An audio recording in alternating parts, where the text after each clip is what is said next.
15 अगस्त 1947 को भारत को आज़ादी तो मिली, लेकिन छत विछत रूप में। अंग्रेजों ने देश का बंटवारा तो कर ही दिया था, साथ में 565 देशी रियासतों को हवा में लटकता छोड़ दिया था, जिन्हें अंग्रेजों की कूटनीति के चलते भारतीय संघ में शामिल होने या न होने का अधिकार दे दिया गया था।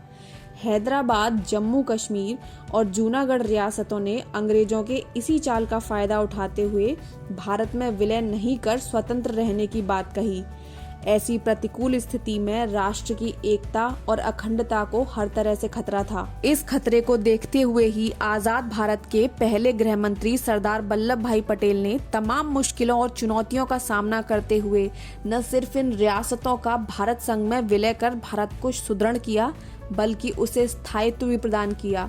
आजाद भारत के एकीकरण की इस प्रक्रिया में सबसे आखिर में हैदराबाद रियासत का विलय हुआ, जो आज़ादी के 1 साल बाद काफी संघर्ष के बाद संभव हो पाया और तब कहीं जाकर भारत का एकीकरण पूर्ण हो पाया। भारत की सबसे बड़ी रियासतों में से एक हैदराबाद के विलय की कहानी जितनी दिलचस्प है, उतनी ही संघर्षपूर्ण। आइए जानते हैं हैदराबाद के भारत में विलय के लिए चलाए गए पुलिस एक्शन या ऑपरेशन पोलो के बारे में। मेरा नाम है सपना भारद्वाज। अगर आपको यह वीडियो पसंद आए तो वीडियो को लाइक जरूर कीजिएगा, जिससे मुझे इसी प्रकार की और वीडियो बनाने के लिए मोटिवेशन मिल सके। 15 अगस्त 1947 को भारत को ब्रिटिश रूल से स्वतंत्रता प्राप्त हुई और दुनिया में पाकिस्तान नाम के एक नए देश का जन्म हुआ। स्वतंत्र होने के बाद भारत और पाकिस्तान में प्रिंसली स्टेट्स को अपने में मिलाने की जंग छिड़ी हुई थी। 13 सितंबर 1948 ये वो तारीख है जब भारतीय सेना ने ऑपरेशन पोलो को अंजाम दिया। इस ऑपरेशन का पोलो खेल से कोई लेना देना नहीं था, बल्कि ये भारतीय सेना के द्वारा हैदराबाद के भारत में विलय के लिए सैन्य कार्रवाई थी। भारत के इस कदम से पाकिस्तान बहुत छटपटाया। उसने संयुक्त राष्ट्र में भी इस मामले को उठाने की कोशिश की, लेकिन कोई फायदा नहीं हुआ। क्षेत्रफल के लिहाज से तब हैदराबाद रियासत इंग्लैंड और स्कॉटलैंड के कुल भूभाग से कहीं ज्यादा बड़ी थी। अंग्रेजी शासन में भी हैदराबाद की अपनी सेना, रेल सेवा और डाक तार विभाग हुआ करता था। आबादी और शकल राष्ट्रीय उत्पाद की दृष्टि से हैदराबाद भारत का सबसे बड़ा राजघराना था। क्षेत्रफल था 82,697 वर्ग मील। निजाम ने भरपूर कोशिश की उनकी रियासत किसी हालत में भारत को ना मिल पाए। उसने पाकिस्तान के कायदे आजम जिन्ना को काफी मोटी रकम इस बात के लिए दी थी कि वो हैदराबाद को भारत में नहीं देने के लिए मदद करेंगे। जिन्ना ने उसे इसका भरपूर आश्वासन भी दिया था। उसे टाइम मैगजीन ने दुनिया का सबसे धनी शख्स भी आंका था। हैदराबाद की जनसंख्या में 80% हिंदू थे, जबकि अल्पसंख्यक होते हुए भी मुसलमान प्रशासन और सेना में महत्वपूर्ण पदों पर बने थे। प्रधानमंत्री नेहरू और गवर्नर जनरल माउंटबेटन चाहते थे कि पूरे मसले का हल शांतिपूर्ण ढंग से किया जाए, लेकिन सरदार पटेल सहमत नहीं थे। उनका मानना था कि उस समय का हैदराबाद भारत के पेट में कैंसर के समान था, जिसे बर्दाश्त नहीं किया जा सकता। सरदार पटेल को अंदाजा था कि हैदराबाद पूरी तरह से पाकिस्तान के कहने में था, यहाँ तक कि पाकिस्तान पुर्तगाल के साथ हैदराबाद का समझौता कराने की फिराक में था, जिसके बाद वो गोवा में अपने लिए बंदरगाह बनवाना चाहता था। एक समय जब निजाम को लगा कि भारत हैदराबाद के विलय के लिए दृढ़ संकल्प है, तो उन्होंने ये पेशकश भी की कि हैदराबाद को एक स्वायत्त राज्य रखते हुए विदेशी मामलों, रक्षा और संचार की जिम्मेदारी भारत को सौंप दी जाए। पटेल हैदराबाद पर सैन्य कार्रवाई के पक्ष में थे।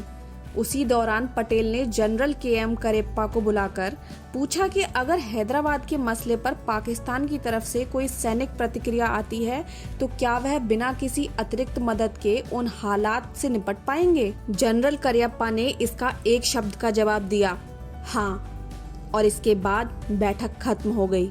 इसके बाद सरदार पटेल ने हैदराबाद के खिलाफ सैनिक कार्रवाई को अंतिम रूप दिया। भारत के तत्कालीन सेनाध्यक्ष जनरल रॉबर्ट बूचर इस फैसले के खिलाफ थे। उनका कहना था कि पाकिस्तान की सेना इसके जवाब में अहमदाबाद या बम्बई पर बम गिरा सकती है। 2 बार भारतीय सेना की हैदराबाद में घुसने की तारीख तय की गई, लेकिन राजनीतिक दबाव के चलते इसे रद्द करना पड़ा। निजाम ने गवर्नर जनरल राजगोपालाचारी से व्यक्तिगत अनुरोध किया कि वे ऐसा ना करें। इसी बीच पटेल ने गुप्त तरीके से योजना को अंजाम देते हुए भारतीय सेना को हैदराबाद भेज दिया। जब नेहरू और राजगोपालाचारी को भारतीय सेना के हैदराबाद में प्रवेश कर जाने की सूचना दी गई तो वह चिंतित हो गए। पटेल ने घोषणा की कि भारतीय सेना हैदराबाद में घुस चुकी है, इसे रोकने के लिए अब कुछ नहीं किया जा सकता। दरअसल नेहरू की चिंता ये थी कि कहीं पाकिस्तान कोई जवाबी कार्रवाई न कर बैठे। भारतीय सेना की इस कार्रवाई को ऑपरेशन पोलो का नाम दिया गया, क्योंकि उस समय हैदराबाद में विश्व में सबसे ज्यादा 17 पोलो के मैदान थे। पाकिस्तान भी चुपचाप नहीं बैठा।